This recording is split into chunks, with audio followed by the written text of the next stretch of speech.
નમસ્કાર વિદ્યાર્થી મિત્રો, સરસ્વતી ગ્રુપ ઓફ એજ્યુકેશન દ્વારા ચાલતા આ ઈ લર્નિંગ પ્રોગ્રામમાં હું બ્રિજેશ સાકડેચા ફરી એકવાર આપ સૌનું રંગારંગ સ્વાગત કરું છું.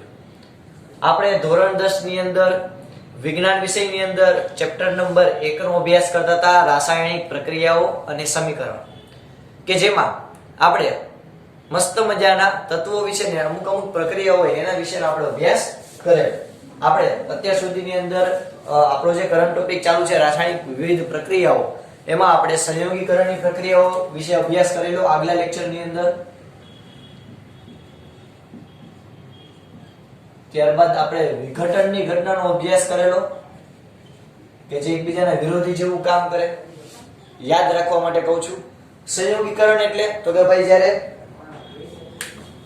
એક જ તત્વ જે છે, જ્યારે તત્વો ભેગા થાય એને કહેવાય સંયોગીકરણ. એટલે કે ઘણા બધા પ્રક્રિયક હોય અને એમાંથી એક જ તમને નિપજ મળે તો એ છે સંયોગીકરણ, ભેગું થયું. અને વિઘટન એટલે તો કે ભાઈ આ બાજુ પ્રક્રિયક એક જ હોય પણ એનું વિઘટન થઈ કટકા થઈ તમને નિપજ મળે, એને કહેવાય વિઘટન. હવે આપણે એવી જ ત્રીજી પ્રક્રિયાને ધ્યાનમાં લઈએ કે જેનું નામ છે વિસ્થાપન પ્રક્રિયા. ઓકે, સ્થાપન એટલે તો કે સ્થાપવું, બેસાડવું. વિસ્થાપન એટલે તો કે ફરીથી સ્થાપવું અને બેસાડવું. તો આનો મતલબ એમ કે વિસ્થાપનની પ્રક્રિયાની અંદર સ્થાનમાં ફેરફાર થતો હોય છે, કારણ કે વિસ્થાપન એટલે ફરીથી સ્થાપવું, આપણે એવું કહી શકાય. તો વિસ્થાપન પ્રક્રિયા એટલે તો કે ભાઈ સ્થાનમાં ફેરફાર થાય એને કહેવાય વિસ્થાપન. ચાલો આપણે પ્રવૃત્તિ દ્વારા સમજીએ તો લોખંડની ખીલી અને કોપર સલ્ફેટના દ્રાવણ વચ્ચે થતી પ્રક્રિયા. લોખંડની ખીલી, એક લોખંડની ખીલી લ્યો અને એને જે કોપર સલ્ફેટનું દ્રાવણ છે, કોપર સલ્ફેટનું દ્રાવણ, અહીંયા નોંધ કરજો છોકરાઓ, કોપર સલ્ફેટનું દ્રાવણ, કોપર સલ્ફેટ. અને કેના વડે દર્શાવાય? CuSO4. CuSO4 કે જ્યાં Cu ની સંયોજકતા હોય 2+ અને SO4 ની સંયોજકતા હોય 2-. એટલે કે આ SO4 જે છે, SO4 સલ્ફેટ આયન, એને 2 ઇલેક્ટ્રોન મેળવ્યા હોય અને કોપર એ 2 ઇલેક્ટ્રોન દાન કરેલા હોય.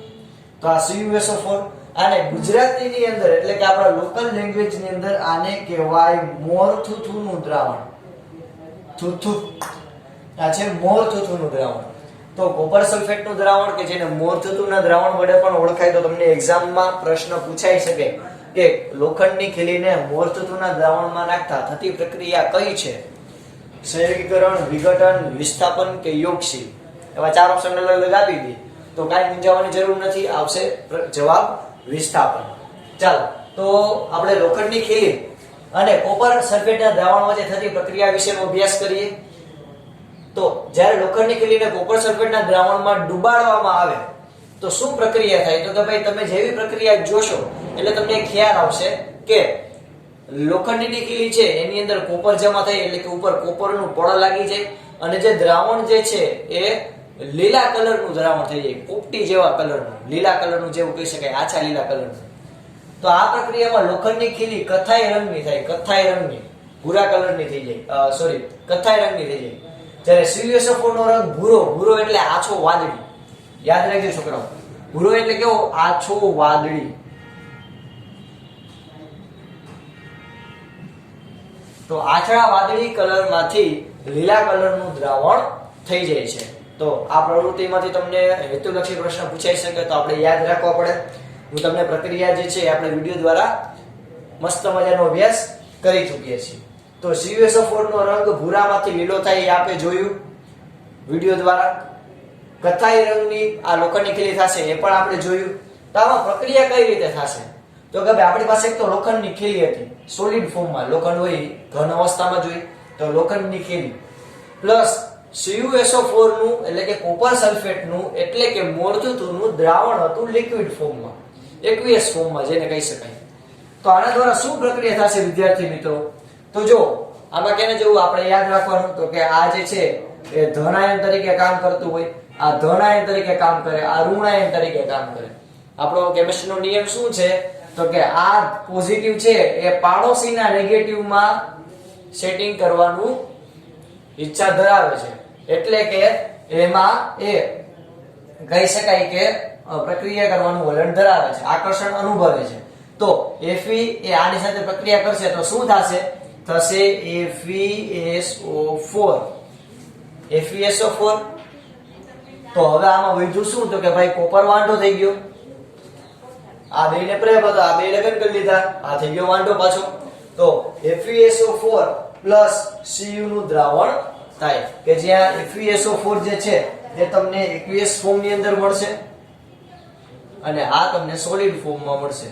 તો વિચાર કરો કે ભાઈ આપેલા વાંઢો હતો, આ લગન વાળો હતો. હવે એટલે કે આના આકર્ષણને આ પોઝિટિવ જે છે એ પાડોશીના નેગેટિવ સાથે આકર્ષણ અનુભવે તો આની સાથે પ્રક્રિયા કરી અને એને FeSO4 બનાવશે અને કોપરને છૂટો મૂકી દેશે. હાલો ભાઈ તારું કઈ કામ નથી. તો આ પ્રકારની પ્રક્રિયા જે થઈ તો આમાં સ્થાનની શું થઈ?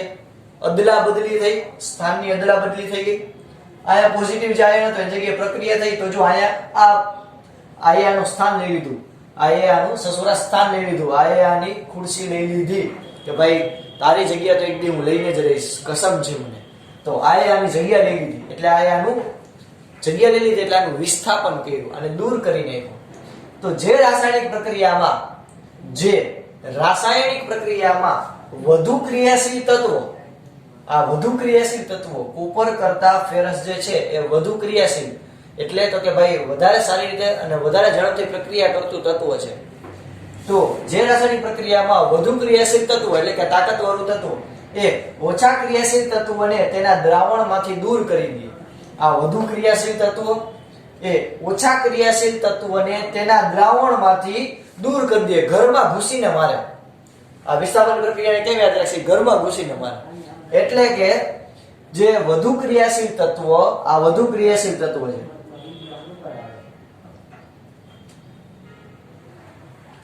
આ વધુ ક્રિયાશીલ તત્વ એ ઓછા ક્રિયાશીલ તત્વનું દ્રાવણ એટલે કે ઓછું ક્રિયાશીલ કોણ છે? કોપર. કોપરના દ્રાવણને શું નામ આપ્યું હતું? Copper sulphate.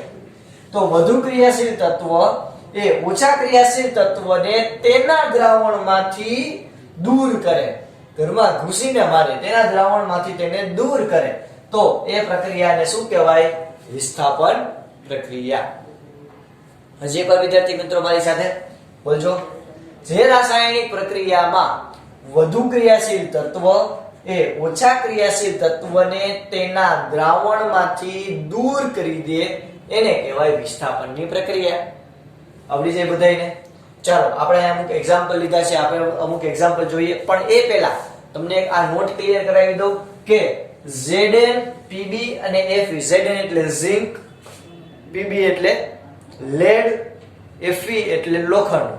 આ ત્રણ ધાતુ જે છે એક તમને હિન્ટ આપી દઉં છું કારણ કે તમને કેમ ખબર પડે કે સાહેબ આ કોપર જે છે એ ઓછું તાકાતવાળું ને આ લોખંડ છે વધારે તાકાતવાળું. તો હું તમને એક સૂચના આપી દઉં, આ યાદ રાખજો સૂચના, કે ઝિંક, લેડ અને લોખંડ આયર્ન એ ચાંદી અને કોપર કરતા વધુ સક્રિય છે. એટલે કે આ ત્રણેય જે છે એ આ બે કરતા વધારે તાકાતવાળા છે.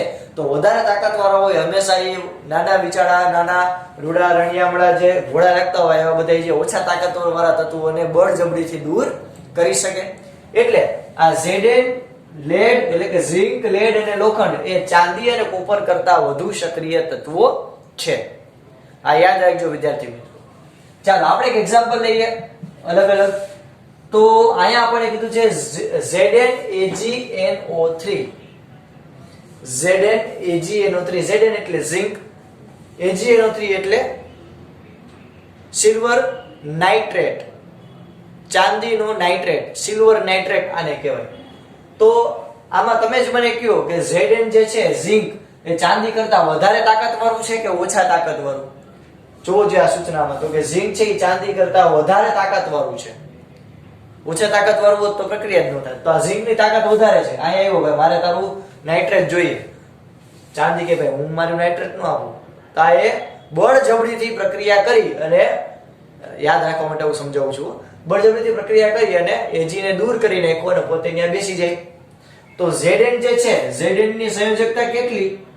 2+. ઝિંક ની સંયોજકતા કેટલી? તો કે 2+.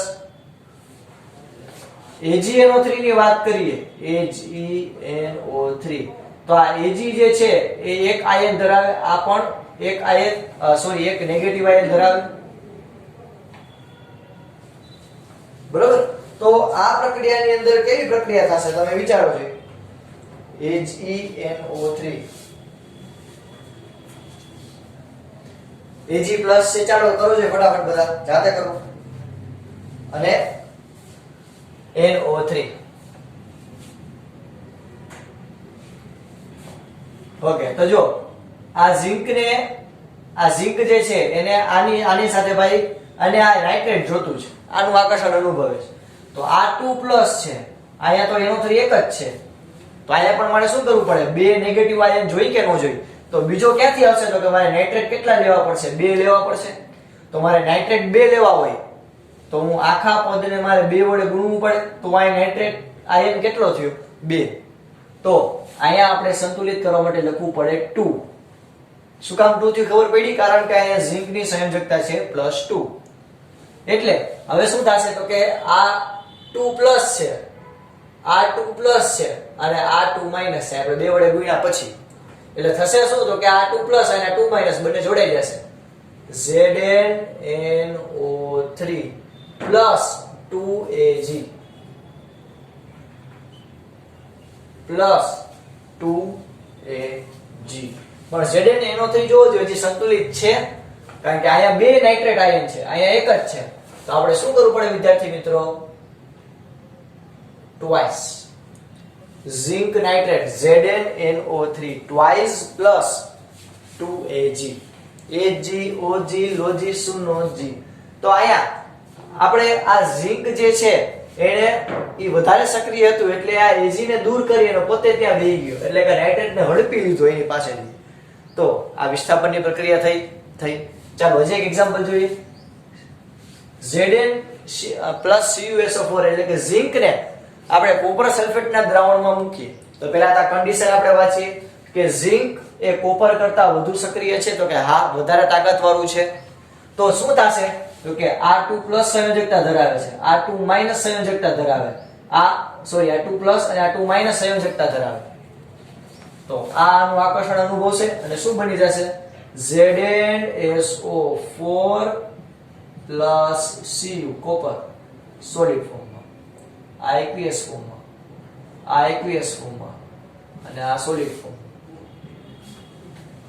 બરોબર ચાલો આનું આજે આપણે એકવાર પ્રક્રિયા કરી જોઈ Pb + CuCl2 એટલે કે લેડ જે છે કોપર કરતા વધારે સક્રિય છે તો કે આ આપણી સૂચના મુજબ વધારે સક્રિય છે તો આપણે કેવી રીતે કરશું વિદ્યાર્થી મિત્રો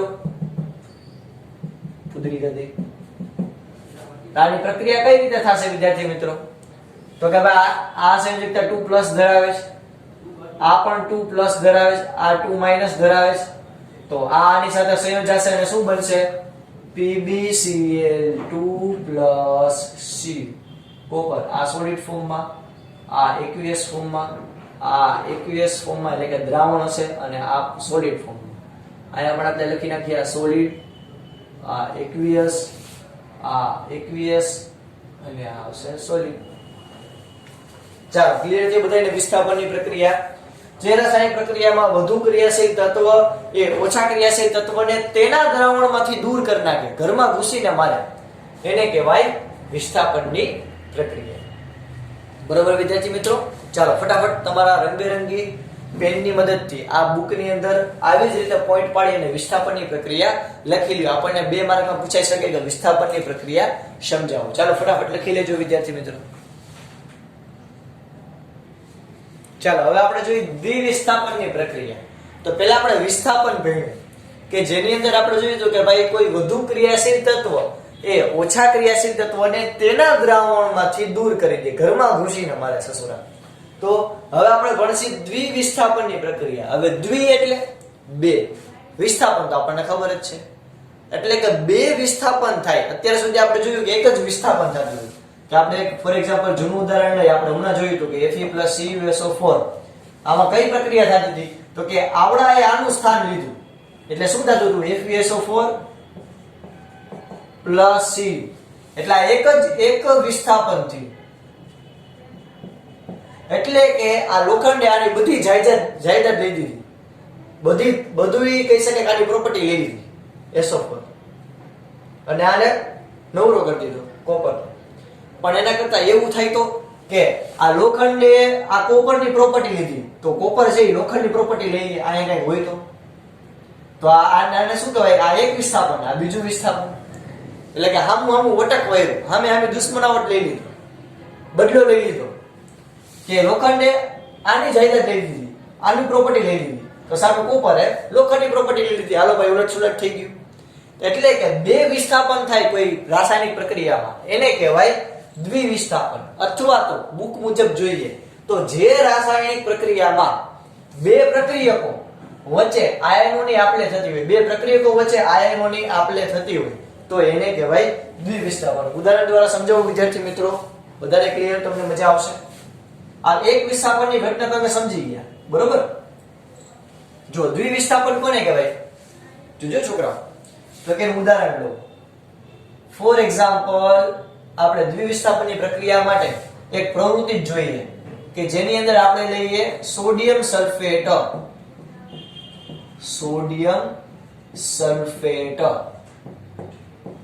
ઓકે, સોડિયમ સલ્ફેટ. સલ્ફેટ એટલે યાદ છે બધાને? યાદ કરવું જોઈએ. સલ્ફેટ એટલે આ સલ્ફેટ એટલે SO4. જો હું અણુસૂત્ર કેમ બને એ શીખવાડું છું તો ઘણા ને એમાંય ખબર ન પડતી હોય તો નો ખબર, એટલે માણસ છે થોડા મદારી છે તો કે થોડા ધ્યાન છે. સલ્ફેટ એટલે SO4 2-. સોડિયમ એટલે Na. તો સોડિયમ છે એ પ્લસ સંયોજકતા ધરાવે અને SO4 2-. તો મારે સોડિયમ કેટલા જોઈએ આને સંતુલિત કરવા? આને 2 ઇલેક્ટ્રોન જોતા. સોડિયમ કે મારી પાસે તો એક જ છે, તો મારે કેટલા સોડિયમ ગોતવા પડશે? Very good, 2. તો શું થાય? Na2SO4. કાઈ નવું છે એટલે કેમિસ્ટ્રી ચંપુ જેવું. તો એક દ્રાવણ આપણે આ લેસી, બીજું દ્રાવણ આપણે લેસી એક સોડિયમ સલ્ફેટ અને બીજું દ્રાવણ લેસી બેરિયમ ક્લોરાઇડ. પ્રવૃત્તિ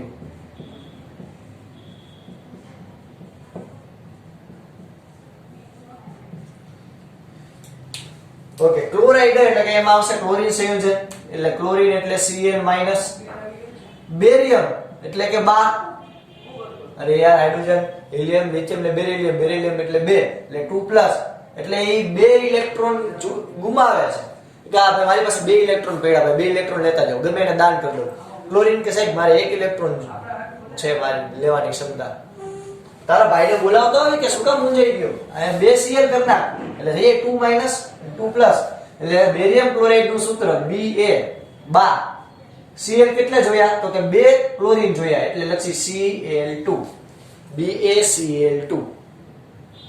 barium chloride BaCl2. Sodium sulphate અને બેરિયમ ક્લોરાઇડ બંનેને આપણે એક એક કસનળીમાં લઈએ અને પછી આપણે એને દ્રાવણને મિક્સ કરીએ. પાણીપુરીનું મિક્સ પાણી નથી બનાવતા, દ્રાવણનું મિક્સ પાણી બનાવીએ. તો આપણે સોડિયમ સલ્ફેટ અને બેરિયમ ક્લોરાઇડના દ્રાવણને મિશ્ર કરીએ તો આપણને સફેદ અવક્ષેપ મળે છે. ઓકે, આ બંનેને મિશ્ર કરતા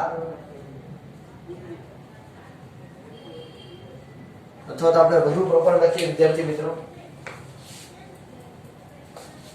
બંનેના દ્રાવણને મિશ્ર કરતા, બંનેના દ્રાવણને આપણે ભેગા કરીએ, મિશ્ર કરીએ તો શું થશે? તો આપણને સફેદ અવક્ષેપ મળે છે. કેવા વિદ્યાર્થી મિત્રો? સફેદ અવક્ષેપ મળશે. એટલે કે આપણી જે કઈ પણ કસનળી હશે ટેસ્ટ ટ્યુબ એ સફેદ અવક્ષેપ એટલે કે સફેદ લિક્વિડ વાળી થઈ જશે. તો આ પ્રક્રિયા કઈ થશે આપણે એ સમજવાની ટ્રાય કરીએ, કારણ કે આપણે દ્વિવિસ્થાપન સમજવું છે. તો આપણે એ તો સમજી ગયા કે ભાઈ હામું વટક વાળી સામે સામે બદલો લઈએ તેને દ્વિવિસ્થાપન કહેવાય. તો આપણે જોઈ તો પહેલા તો આપણે લખીએ Na2SO4 પ્લસ આ પણ aqueous ફોર્મમાં તો લિક્વિડ ફોર્મમાં કહી શકાય, સોરી દ્રાવણ ફોર્મમાં. બેરિયમ ક્લોરાઇડ એટલે BaCl2 aqueous ફોર્મમાં. શું પ્રક્રિયા થશે? તો કે આ પ્લસ આ માઈનસ, આ પ્લસ આ માઈનસ, આ પણ 2 સંયોજકતા ધરાવે, આ પણ 2 માઈનસ ધરાવે, આ 2 પ્લસ ધરાવે, આ 2 માઈનસ ધરાવે. હવે વિસ્થાપન ખાલી હોત તો શું થાત? તો કે આ જે છે એ આની એટલે પ્રક્રિયા કરી લે. સોરી, અલગ માર્કરથી આપણે દર્શાવીએ. તમને વધારે સારી રીતે ખ્યાલ આવે કે આવડો આ જે છે સોડિયમ એ બાજુવાળાના નેગેટિવ નું આકર્ષણ અનુભવે અને એને ખેંચી જાય એટલે કે આ બેરિયમની પ્રોપર્ટીને લઈ ગયો અને શું બનાવી નાખ્યું તો કે જો સોડિયમ 2 છે ક્લોરીન 2 છે એટલે બનાવશે 2NaCl સોડિયમ 2 ક્લોરીન 2 થઈ ગયું 2NaCl તો આયાની પ્રોપર્ટી એ લીધી બેરિયમ ખારો થયો પણ મારી પ્રોપર્ટી તે લીધી મારી પ્રોપર્ટી મને પૂછ્યા વગર બેરિયમ એની પ્રોપર્ટી લઈ લીધી એટલે શું થઈ ગયું BaSO4 સામે સામે વટક ભરાઈ ગયું નકર એક જ વિસ્થાપન થયું આપણે આ પહેલા ફક્ત વિસ્થાપન જોયું એમાં શું જોયું તો કે એક જ વાર પ્રક્રિયા થતી કોઈ એક જ જણો કોઈ એકની પ્રોપર્ટી લઈ લીધી અન્યાય થતો આ સસુરા બહુ અન્યાય થાય છે દ્વિવિસ્થાપનની પ્રક્રિયા કરી ભગવાને કીધું તથાસ્તુ તારા માટે નવી પ્રક્રિયા બનાવું એટલે વટક વાર લીધું કે ભાઈ તે આની અન્યાય કર્યો અન્ય તારી થયો અલ્ટિમેટલી કર્મનો સિદ્ધાંત જેવું કરો એવું પડો આટલું બધાને ક્લિયર થયું મસ્ત મજાનું બરોબર તો આ પેલું વિસ્થાપન થયું આ બીજું વિસ્થાપન થયું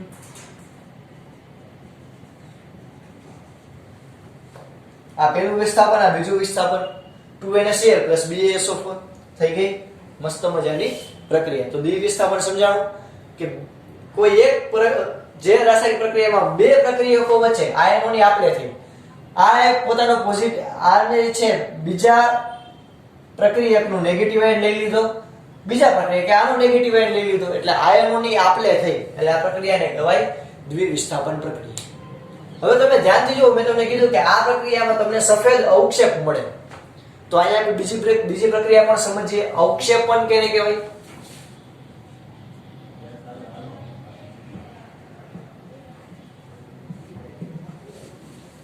તો કે ભાઈ જે રાસાયણિક પ્રક્રિયા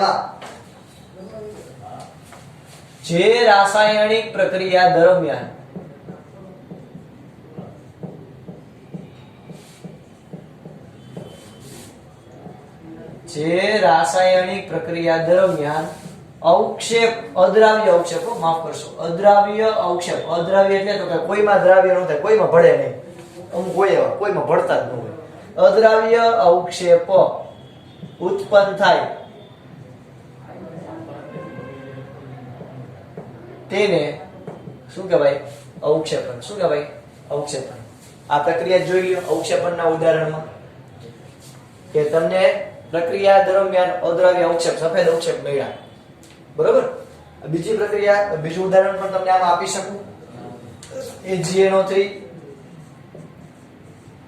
સિલ્વર સોડિયમ ક્લોરાઇડ એ બે વચ્ચે પ્રક્રિયા થાય તો શું બનશે તો કે આ જે છે એ આના નેગેટિવ ને આ જે છે એના નેગેટિવ ને રિમૂવ કરશે એટલે બની જશે AgCl અને આ આની રિમૂવ કરશે એટલે થશે NaNO3 નાનો 3 AgCl અને નાનો 3 તો આ પ્રક્રિયામાં પણ તમને અવક્ષેપ મળશે સફેદ અવક્ષેપ મળશે આ AgCl છે એ સફેદ કલરનું હશે એટલે તમને MCQ માં પૂછાય હેતુલક્ષીમાં પૂછાય કે AgCl નો કલર કેવો તમને કહે છે AgCl તો કઈ એવું જ નહીં ભણવામાં તો યાદ રાખજો કે AgCl કેવા અવક્ષેપ આવશે સફેદ ઓકે BaSO4 સોરી હા BaSO4 આ પ્રક્રિયામાં પણ સફેદ અવક્ષેપ મળશે BaSO4 ને કારણે આમાં પણ સફેદ અવક્ષેપ મળશે AgCl ને લીધે આઈ હોપ બધાને ક્લિયર થયું છે વિસ્થાપન અને દ્વિવિસ્થાપનની પ્રક્રિયા આ સુધી રાખીએ નેક્સ્ટ ટાઈમ મળશું ત્યારે આપણે બીજી સાથે ઓક્સિડેશન અને રિડક્શનની પ્રક્રિયા વિશે અભ્યાસ કરીશું આ સુધી રાખીએ જય ભારત જય હિન્દ બધા રંગબેરંગી પેનથી પોતાના બુકની અંદર લખી લેજો